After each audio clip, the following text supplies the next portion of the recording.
Welcome to my channel. महत्त्वाची सूचना. या व्हिडिओमधील सर्व माहिती केवळ शैक्षणिक उद्देशानं दिलेली आहे. ही कोणत्याही प्रकारची गुंतवणूक सल्ला नाही. गुंतवणूक करण्यापूर्वी कृपया स्वतःचा अभ्यास करा किंवा आपल्या आर्थिक सल्लागाराचा सल्ला घ्या. या व्हिडिओतील माहितीवर आधारित घेतलेल्या कोणत्याही निर्णयासाठी आम्ही जबाबदार राहणार नाही. धन्यवाद. जेव्हा आपण एखादा एक्सरे पाहतो ना, तेव्हा हाड मोडले की नाही हे अगदी स्पष्ट दिसतं. हो, तिथे काही गोंधळ नसतो. बरोबर. पण जेव्हा आपण एखाद्या मोठ्या प्रस्थापित कंपनीचे आर्थिक निकाल पाहतो ना, तेव्हा कधी-कधी असं वाटतं की ते एक्सरे मशीनच बिघडलंय. हां, कारण पृष्ठभागावर आकडे काहीतरी वेगळंच सांगत असतात. अगदी तेच. आणि आतमध्ये एक वेगळीच कहाणी शिजत असते. आजच्या या सखोल विश्लेषणात आपण अशाच एका आकड्यांच्या चक्रव्यूहात शिरणार आहोत. नक्कीच. आजचा आपला विषय आहे सिप्ला, जी एक दिग्गज फार्मा कंपनी आहे. तिचे आर्थिक वर्ष 2026च्या चौथ्या तिमाहीचे म्हणजेच Q4 FY26 चे आर्थिक निकाल. आणि इथे एक अतिशय रंजक विरोधाभास पाहायला मिळतोय बघा. हो, कारण या निकालांचा अभ्यास करताना मला एक गोष्ट प्रकर्षाने जाणवली. ती म्हणजे बाजारातील आकड्यांच्या जंजाळात न अडकता त्यातून नेमका काय अर्थ काढायचाय हे समजणं आपल्यासाठी किती गरजेचं आहे. अगदी बरोबर. आणि म्हणूनच फक्त टॉप लाईन म्हणजे कंपनीचा एकूण महसूल पाहणं कधी-कधी दिशाभूल करणारं ठरू शकतं. म्हणजे फक्त वरवरचे आकडे पाहून चालत नाहीत. हो ना.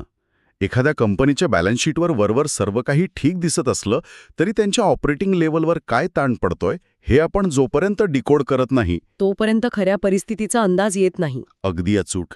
सिप्लाच्या ताज्या निकालांनी हेच पुन्हा एकदा सिद्ध केलं आहे. चला तर मग हे सविस्तर समजून घेऊया. या आकड्यांच्या थेट मुळाशी जाऊया आपण. हो, नक्की. आपल्याकडील स्रोतांनुसार या तिमाहीतील सिप्लाची एकूण विक्री किंवा रेव्हेन्यू 6,541 कोटी रुपये इतका आहे. आता गेल्या वर्षीच्या याच तिमाहीची याची तुलना केली तर गेल्या वर्षी महसूल 6,730 कोटी रुपये होता. म्हणजे फार मोठा फरक नाहीये ना. म्हणजे महसुलात फक्त 3% घसरण झाली आहे. आता वरवर पाहता 3% घसरण म्हणजे काय आभाळ कोसळल्यासारखं नाहीये. हो, व्यवसायात असे चढउतार तर येतच असतात. बरोबर. पण खरा धक्का यानंतर बसतो. बघा, कंपनीचा नेट प्रॉफिट किंवा निव्वळ नफा केवळ 543 कोटी रुपये राहिलाय. बापरे.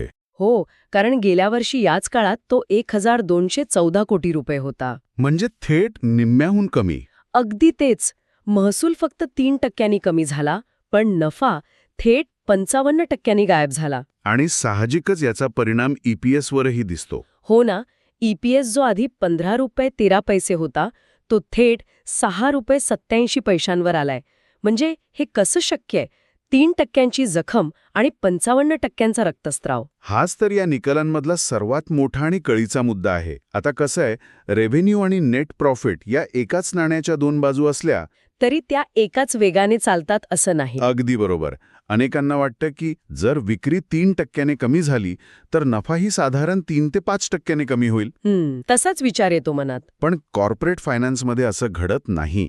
यामागचं मुख्य कारण आहे कंपनीचे वाढलेले खर्च आणि अचानक आलेलं मार्जिन प्रेशर. अच्छा, म्हणजे खर्च वाढलेत. हो, जेव्हा एखाद्या कंपनीचा महसूल स्थिर राहतो किंवा किंचित कमी होतो पण दुसरीकडे तो व्यवसाय चालवण्याचा खर्च वेगाने वाढतो तेव्हा तो वाढलेला खर्च थेट तुमच्या नफ्याला खाऊन टाकतो. म्हणजे एकदम सोप्या भाषेत सांगायचं तर समजा आपलं एक बेकरीचं दुकान आहे.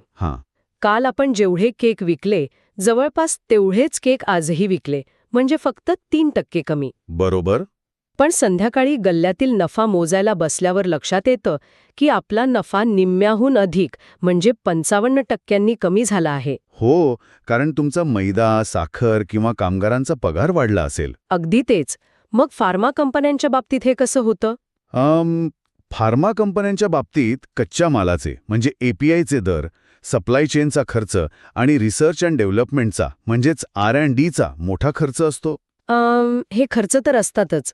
आणि सगळ्यात महत्त्वाचं म्हणजे हे खर्च विक्री कमी झाली म्हणून लगेच कमी करता येत नाहीत. म्हणजे हे एखाद्या मोठ्या कारखान्यासारखं आहे जिथे गाड्यांची विक्री तितकीच आहे किंवा थोडीच कमी झाली आहे, पण कच्च्या मालाचे दर वाढल्याने आणि कामगारांचे पगार वाढल्याने मालकाच्या हातात उरणारा नफा थेट निम्म्यावर येतो. बरोबर. आणि फार्मा क्षेत्रात हे फिक्स्ड कॉस्ट खूप जास्त असतात.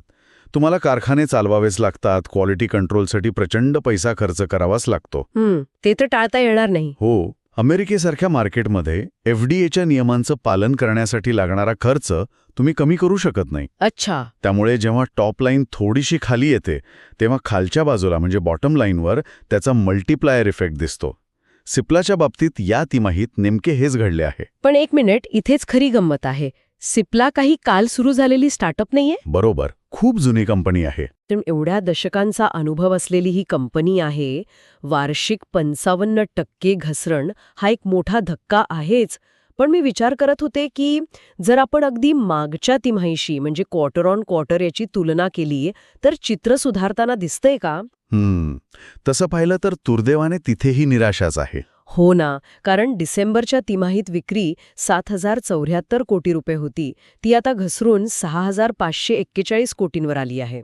आणि नफा 674 कोटींवरून 543 कोटींवर आलाय. पण सगळ्यात मोठा रेड फ्लॅग मला जो दिसतोय तो म्हणजे एबिटा. त्यांचा ऑपरेटिंग नफा म्हणजे एबिटा 1,538 कोटींवरून थेट 33% घसरून 955 कोटींवर आलाय.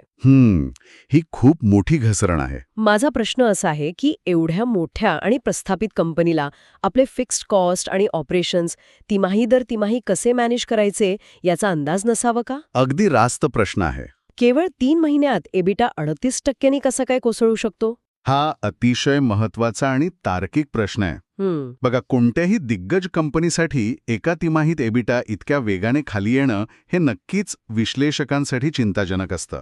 साहजिकच आहे. कारण एबिटा हा आकडा कंपनीच्या मूळ व्यावसायिक कामकाजातून किती पैसा शिल्लक राहतो हे दर्शवतो. या टॅक्स किंवा इतर गोष्टी नसतात. म्हणजे हा थेट ऑपरेशन्सचा आरसा असतो. अगदी.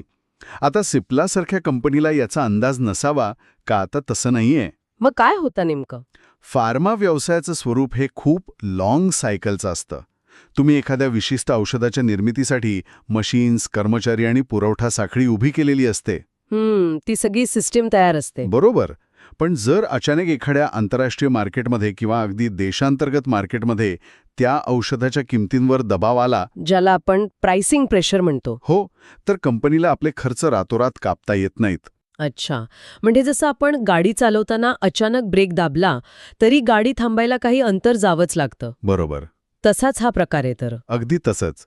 समजा अमेरिकन मार्केटमध्ये जेनेरिक औषधांच्या किमतींमध्ये मोठी घसरण झाली. तिथे स्पर्धा वाढल्यामुळे सिप्लाला आपली औषधं कमी किमतीत विकावी लागली. यामुळे रेव्हेन्यू थोडासा कमी झाला. पण ती औषधं बनवण्याचा भारतातल्या कारखान्यातला खर्च मात्र तितकाच राहिला. किंवा काही बाबतीत इन्फ्लेशनमुळे तो वाढला सुद्धा असेल. याला फायनान्सच्या भाषेत निगेटिव्ह ऑपरेटिंग लेव्हरेज असं म्हणतात. म्हणजे जेव्हा नफ्यापेक्षा खर्चाचा वेग वाढतो तेव्हा मार्जिनवर असा प्रचंड मोठा दबाव येतो. आणि त्याचा थेट परिणाम आपल्याला या 38% एबिटा घसरणीत दिसतोय. हे ऐकल्यावर तर असं वाटतंय की 2 भिंतींच्या मध्ये अडकल्यासारखी परिस्थिती झालीय. हो ना. एका बाजूने रेव्हेन्यू वाढवण्याची भिंत पुढे सरकत नाहीये आणि दुसऱ्या बाजूने खर्चाची भिंत अधिकाधिक जवळ येते, ज्यामुळे नफ्याला श्वास घ्यायला जागा सुरलेली नाही. अगदी. हे सगळे आकडे ऐकल्यानंतर कोणालाही वाटू शकतं की सिप्ला कंपनी खूप मोठ्या धोक्यात आहे. हो, असा गैरसमज होऊ शकतो. बाजारात अशी भीती पसरणं आणि गुंतवणूकदारांमध्ये पॅनिक निर्माण होणं खूप नैसर्गिक आहे. पण मला वाटतं आपण थोडं बॅलन्स करून याकडे बघितलं पाहिजे. नक्कीच. आपल्या स्रोतांमधनं काही सकारात्मक गोष्टीही समोर येत आहेत ज्यांकडे दुर्लक्ष करून चालणार नाही. हो, कारण कोणत्याही एका तिमाहीच्या निकालावरून संपूर्ण कंपनीचं भविष्य ठरवणं ही घाई ठरू शकते. बरोबर. आणि सिप्लाच्या बाबतीत तर विशेषतः त्यांच्या फंडामेंटल्सकडे म्हणजे त्यांच्या पायाकडे पाहणं गरजेचं आहे. होय, सिप्ला ही आजही भारतातील एक अत्यंत मजबूत आणि प्रस्थापित फार्मा कंपनी आहे. अगदी. त्यांचा देशांतर्गत फार्मा व्यवसाय अतिशय स्थिर मानला जातो. विशेषतः श्वसनविकार म्हणजे रेस्पिरेटरी आणि जुनाट आजारांच्या उपचारांमध्ये, ज्याला आपण क्रॉनिक थेरपीज म्हणतो. हो, त्यामध्ये सिप्लाचा ब्रँड खूप ताकदवान आहे. इन्हेलर्सच्या बाबतीत तर त्यांचं नाव घराघरात पोचलेलं आहे. जर आपण या गोष्टीला मोठ्या चित्राशी जोडलं तर लक्षात येईल की कंपनीचा पाया अजूनही अतिशय भक्कम आहे. म्हणजे दीर्घकालीन विचार केला तर. हो, अर्थशास्त्रात आणि गुंतवणुकीच्या जगात एक मूलभूत नियम आहे. काही गोष्टींची मागणी ही आर्थिक परिस्थितीनुसार फारशी बदलत नाही. अच्छा, म्हणजे इनइलास्टिक डिमांड. अगदी बरोबर. आजार आणि औषधे ही माणसाची कायमस्वरूपी गरज आहे. ते काही टाळता येत नाही. लोक नवीन गाडी घेणं पुढे ढकलू शकतात, नवीन घर लांबणीवर टाकू शकतात, पण दम्याचं औषध किंवा ब्लड प्रेशरची गोळी घेणं पुढे ढकलू शकत नाहीत. म्हणजे हा काही लक्झरी बिझनेस नाहीये. लोकांच्या खिशातले पैसे कमी झाले तरी ते औषध घेणं थांबवणार नाहीत. अजिबात नाही.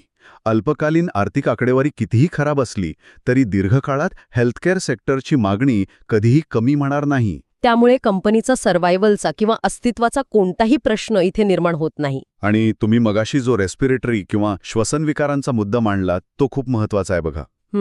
या क्षेत्रात सिप्लाची जी वर्षानुवर्षांची मक्तेदारी आणि विश्वासार्हता आहे ती त्यांचा सर्वात मोठा इकॉनॉमिक मोट आहे. म्हणजे एक प्रकारचा अभेद्य किल्ला. अगदी.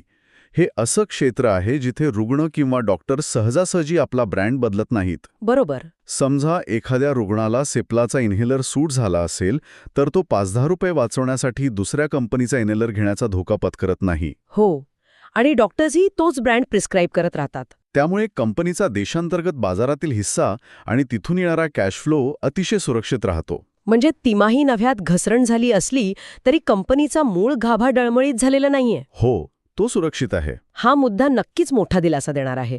पण तरीही 55% नफा कमी होणं ही काही छोटी गोष्ट नाहीच मुळी. आता परिस्थिती आणि कंपनीची ताकद समजल्यानंतर सर्वात मोठा प्रश्न हा उभा राहतो की कंपनीचं मॅनेजमेंट या समस्येतून बाहेर पडण्यासाठी काय पावले उचलत आहे.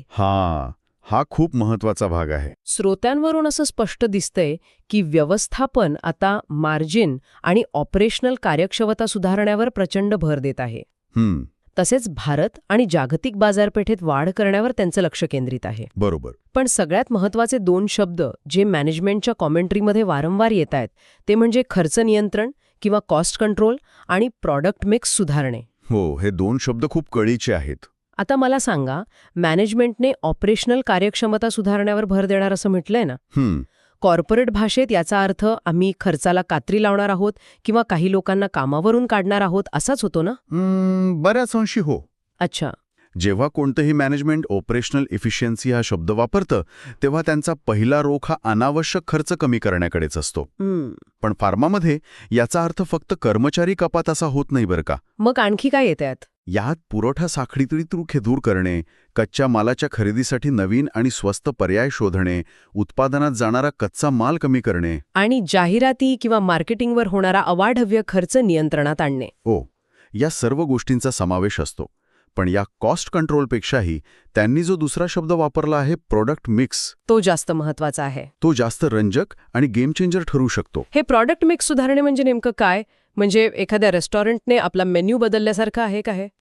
संकल्पना तशीच आहे, पण अंमलबजावणी खूप गुंतागुंतीची आहे. बघा, एका मोठ्या फार्मा कंपनीकडे शेकडो प्रकारची औषधं असतात. यातली काही औषधं ॲक्यूट आजारांसाठी असतात. म्हणजे सर्दी, खोकला, ताप यांसारख्या तात्कालिक आजारांसाठी. बरोबर. अगदी बरोबर. आता या औषधांची विक्री प्रचंड मोठ्या प्रमाणावर होते, पण बाजारात स्पर्धा इतकी असते की यावर मिळणारा नफा म्हणजे मार्जिन अतिशय कमी असतो. अच्छा, म्हणजे व्हॉल्यूम जास्त पण मार्जिन कमी. हो. याउलट काही औषधं क्रॉनिक आजारांसाठी असतात, जसे की कॅन्सर, हृदयविकार, गंभीर श्वासनविकार. या औषधांची निर्मिती क्लिष्ट असते, पण त्यावर मिळणारा नफा खूप जास्त असतो. म्हणजे इथे मार्जिन जास्त मिळतं. अगदी.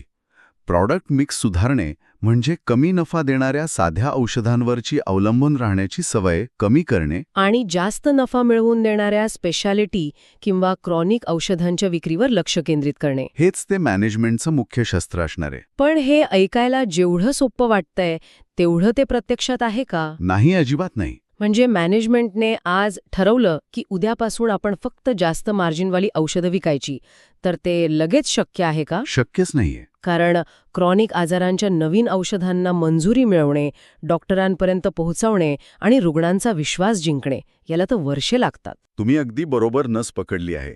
प्रोडक्ट मिक्स रातोरात बदलता येत नाही. हे काही किराणा दुकान नाही की आज एक ब्रँड ठेवायचा बंद केला आणि दुसरा चालू केला. बरोबर ना? फार्मा क्षेत्रात एखादं नवीन उच्च मार्जिन असलेलं औषध बाजारात आणायचं असेल तर त्याच्या क्लिनिकल ट्रायल्स, FDA सारख्या संस्थांची मंजुरी, त्यानंतर डॉक्टरांपर्यंत पोहोचणे. हो, ज्याला आपण डॉक्टर डिटेलिंग म्हणतो, म्हणजे MR मार्फत डॉक्टरांना त्या औषधाचे फायदे समजावून सांगणे, या संपूर्ण प्रक्रियेला अनेक तिमाह्या किंवा काही वर्षेही लागू शकतात. बाप रे. त्यामुळे मॅनेजमेंटचा हा प्रोडक्ट मिक्स सुधारण्याचा प्लॅन कागदावर अतिशय उत्तम दिसत असला तरी तो प्रत्यक्षात यायला किती वेळ लागेल हा खरा प्रश्न आहे. मग याचा अर्थ असा होतो की अल्पकालीन किंवा शॉर्ट टर्म दृष्टिकोनातून विचार केला तर सिप्लाच्या शेअरच्या किमतीवर आणि बाजारातील वातावरणावर नक्कीच दबाव राहील. हो, ते तर अटळ आहे. नफ्यातील 55% मोठ्या घसरणीमुळे आणि प्रॉडक्ट मिक्स बदलायला लागणाऱ्या वेळेमुळे गुंतवणूकदारांची प्रतिक्रिया नकारात्मक राहू शकते. नक्कीच. शेअर बाजार हा नेहमी भविष्यातील नफ्याची आजच किंमत ठरवत असतो. त्यामुळे या घसरणीचा तात्काळ परिणाम आपल्याला शेअरच्या किमतीवर दिसेल. म्हणजे बाजारात तात्काळ भीती निर्माण होऊ शकते. हो, एकंदरीत या निकालाचं रेटिंग कमकुवत किंवा वीक असंच दिलं जाईल. पण इथेच खऱ्या आणि संयमी गुंतवणूकदाराची कसोटी लागते. जे दीर्घकालीन किंवा लाँग टर्म गुंतवणूकदार आहेत ते केवळ या एका तिमाहीच्या बातमीकडे बघून निर्णय घेणार नाहीत. ते पुढचा विचार करतील. बरोबर. ते याकडे लक्ष ठेवतील की कंपनी येत्या 2-3 तिमाहींमध्ये हे मार्जिन रिकव्हरीचं आव्हान कसं पेलते. अच्छा. जर कंपनीने टप्प्याटप्प्याने आपला खर्च नियंत्रणात आणला आणि स्पेशालिटी औषधांचा वाटा त्यांच्या एकूण महसुलात वाढवला तर दीर्घकालीन चित्र पुन्हा अत्यंत सकारात्मक होऊ शकतं. बरोबर आहे. तात्काळ निर्माण होणारी भीती आणि दीर्घकालीन वास्तव यातील फरक ओळखणं हेच महत्वाचं असतं. अगदी बरोबर. तर आजच्या या सखोल विश्लेषणाचा आपण थोडक्यात आढावा घेऊया. आपण पाहिलं की सिप्ला कंपनीच्या Q4 FY26च्या निकालांमध्ये महसुलात फक्त 3% घट झालीये, पण फिक्स्ड कॉस्ट्स आणि मार्जिन प्रेशरमुळे नफ्यात तब्बल 55% मोठी घसरण झाली आहे. सिप्लाचा निकाल कमकुवत आहे. ऑपरेटिंग पातळीवर एबिटा 38% खाली आलाय. पण दुसऱ्या बाजूला कंपनीचं मूळ स्वरूप, त्यांची रेस्पिरेटरी औषधांमधली मक्तेदारी आणि आरोग्य सेवेची दीर्घकालीन मागणी अजूनही सुरक्षित आहे. होय, आणि हा सर्व प्रवास गुंतवणूकदारांसाठी एक उत्तम केस स्टडी ठरू शकतो की एका मोठ्या संकटातून एक प्रस्थापित कंपनी कशी बाहेर पडते. नक्कीच. पण आजची ही चर्चा संपवताना या सगळ्या आकड्यांच्या आणि कॉर्पोरेट रणनीतीच्या पलीकडे जाऊन मला एका वेगळ्या आणि थोडा गंभीर मुद्द्याकडे लक्ष वेधायचं आहे. कोणता मुद्दा? आपण आत्ताच प्रॉडक्ट मिक्स या धोरणाबद्दल विस्तृत चर्चा केली. सिप्लासारखी मोठी कंपनी आता कमी मार्जिन असलेल्या औषधांकडून जास्त मार्जिन मिळवून देणाऱ्या औषधांकडे आपला मोर्चा वळवणार आहे. हो, व्यवसायाच्या दृष्टीने ते पूर्णपणे योग्य पाऊल आहे. व्यवसायाच्या दृष्टीने ते योग्य आहेच, पण जर आपण याला थोड्या मोठ्या पटलावर पाहिलं तर एक फार मोठा प्रश्न उभा राहतो. आज सिप्ला हे करत आहे, उद्या इतरही फार्मा कंपन्या वाढत्या खर्चाच्या दबावाखाली याच मार्गाने जातील. बरोबर. जर संपूर्ण जगात औषधांची मागणी दीर्घकाळ वाढतच राहणार आहे, पण खर्चाच्या दबावामुळे कंपन्यांचा नफा कमी होत चालला आहे, तर भविष्यात सर्वच मोठ्या कंपन्या कायमस्वरूपी आपल्या प्रॉडक्ट मिक्समध्ये असाच बदल करतील का? हा खरोखरच विचारात टाकणारा मुद्दा आहे. होय, कारण जास्त नफा मिळवण्यासाठी सर्वसामान्यांच्या आवाक्यातील जुनी, स्वस्त आणि रोजच्या गरजेची जेनेरिक औषधं बनवणं जर कंपन्यांनी कमी केलं आणि केवळ अत्यंत महागड्या क्रॉनिक आणि स्पेशालिटी औषधांवरच त्यांनी लक्ष केंद्रित केलं तर काय होईल? खूप मोठा धोका असू शकतो. अगदीच. एका तिमाहीच्या आकडेवारीच्या विश्लेषणातून आपण थेट जागतिक आरोग्य व्यवस्थेच्या भविष्यापर्यंत आणि त्यातील एका मोठ्या प्रश्नापर्यंत येऊन पोहोचलो आहोत. या प्रश्नाचं उत्तरच कदाचित फार्मा उद्योगाचं भविष्य ठरवणार आहे. नक्कीच. याच विचार करायला लावणाऱ्या प्रश्नासोबत आज आपण इथेच थांबत आहोत. या सखोल विश्लेषणात सहभागी झाल्याबद्दल धन्यवाद. व्हिडिओ आवडला असेल तर लाईक करा आणि अशाच युजफुल व्हिडिओसाठी चॅनलला सबस्क्राईब करायला विसरू नका.